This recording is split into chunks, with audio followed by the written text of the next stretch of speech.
Shalom rekan-rekan pemuda. Kita akan membaca dan merenungkan firman Tuhan. Namun sebelum itu kita berdoa. Terima kasih ya Allah untuk pertolongan Tuhan yang terus Tuhan nyatakan kepada kami semua. Kami bersyukur dipertemukan kembali, beribadah bersama-sama di jemaatmu di tempat ini. Tuhan, kami akan membaca merenungkan firman Tuhan. Mari Engkau berkati kami dengan kuasa Roh Kudus-Mu. Firman-Mu yang akan kami dengarkan, kami renungkan bersama-sama, boleh kami pahami sesuai dan seturut dengan kehendak Tuhan. Siapkan hati kami Tuhan, karena kami siap mendengarkan firman-Mu. Di dalam Kristus Yesus kami berdoa. Amin. Pembacaan kita saat ini diambil dari pertama Tesalonika 2 ayat 1 sampai ayat yang ke-12. Lembaga Alkitab Indonesia memberikan judul Pelayanan Paulus di Tesalonika. Firman Tuhan, kamu sendiri pun memang tahu saudara-saudara bahwa kedatangan kami di antaramu tidaklah sia-sia. Tetapi sungguh pun kami sebelumnya seperti kamu tahu, telah dianiaya dan dihina di Filipi. Namun dengan pertolongan Allah kami beroleh keberanian untuk memberitakan Injil Allah kepada kamu dalam perjuangan yang berat. Sebab nasihat kami tidak lahir dari kesesatan atau dari maksud yang tidak murni dan juga tidak disertai tipu daya. Sebaliknya, karena Allah telah menganggap kami layak untuk mempercayakan Injil kepada kamu. Karena itulah kami berbicara bukan untuk menyukakan manusia, melainkan untuk menyukakan Allah yang menguji hati kita. Karena kami tidak pernah bermulut manis. Hal itu kami ketahui dan tidak pernah mempunyai maksud loba yang tersembunyi. Allah adalah saksi. Juga tidak pernah kami mencari pujian dari manusia, baik dari kamu maupun dari orang-orang lain. Sekalipun kami dapat berbuat demikian sebagai rasul-rasul Kristus. Tetapi kami berlaku ramah di antara kamu, sama seperti seorang ibu mengasuh dan merawat anaknya. Demikianlah kami dalam kasih sayang yang besar akan kamu. Bukan saja rela membagi Injil Allah dengan kamu, tetapi juga hidup kami sendiri dengan kamu, karena kamu telah kami kasihi. Sebab kamu masih ingat saudara-saudara akan usaha dan jerih lelah kami, sementara kami bekerja siang malam supaya jangan menjadi beban bagi siapapun juga di antara kamu. Kami memberitakan Injil Allah kepada kamu. Kamu adalah saksi, demikian juga Allah, betapa saleh, adil, dan tak bercacatnya kami berlaku di antara kamu yang percaya. Kamu tahu betapa kami seperti Bapa terhadap anak-anaknya telah menasihati kamu dan menguatkan hatimu seorang demi seorang, dan meminta dengan sangat supaya kamu hidup sesuai dengan kehendak Allah yang memanggil kamu ke dalam kerajaan dan kemuliaannya. Amin. Pembacaan kita hari ini diberi tema berbuat baik tanpa ada modus. Rekan-rekan pemuda, zaman sekarang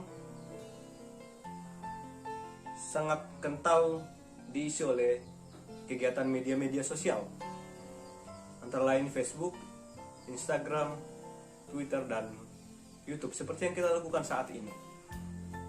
Media sosial yang adalah tempat menjadi wadah untuk menjalani komunikasi dengan lebih luas. Namun semakin ke sini lebih banyak digunakan untuk eksistensi atau menampilkan diri. Tidak ada yang salah ketika sosial media digunakan untuk eksistensi. Namun yang salah adalah ketika sosial media digunakan kepada narsisme. Rekan-rekan pemuda, narsisme merupakan sikap mencintai diri sendiri secara berlebihan. Dampaknya, segala sesuatu yang dilakukan demi mendapatkan pujian dan demi menyenangkan orang lain. Pembacaan kita saat ini menjelaskan bahwa Rasul Paulus dalam penyampaiannya kepada jemaat di Tesalonika menekankan bahwa apa yang diberitakannya bersama dengan Silwanus dan Timotius tidak lahir dari kesesatan atau maksud yang tidak murni, dan juga tidak disertai tipu daya untuk kepentingan pribadi, melainkan kepentingan Allah.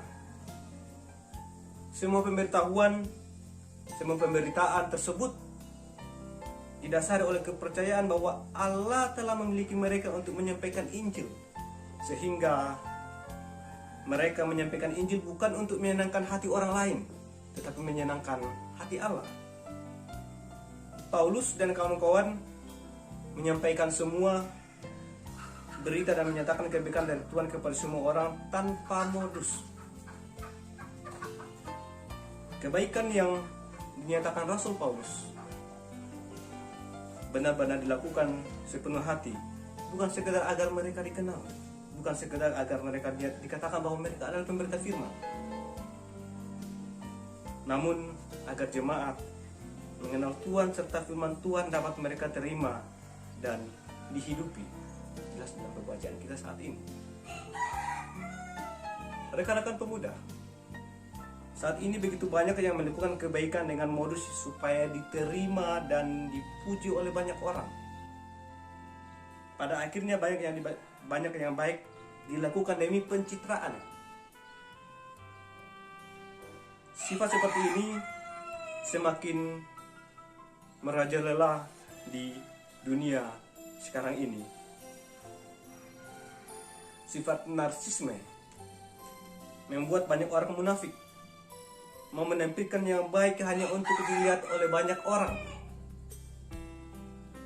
sampai lupa bahwa semua kebaikan dilakukan harusnya didasari karena kita sadar Tuhan yang memerintahkan kita untuk melakukan, dan Tuhan senantiasa melihat motivasi hati kita ketika melakukannya.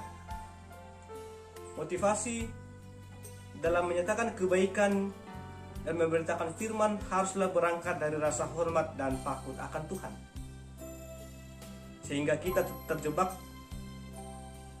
dalam modus kepada sesama. Perbuatan yang baik yang kita lakukan bukan supaya kita dipuji, namun supaya Tuhan dimuliakan. Oleh sebab itu, sebagai pemuda, jangan pernah melakukan segala sesuatu dengan modus, tetapi lakukanlah itu sesuai dengan yang dikehendaki Tuhan. Tuhan Yesus memberkati. Amin.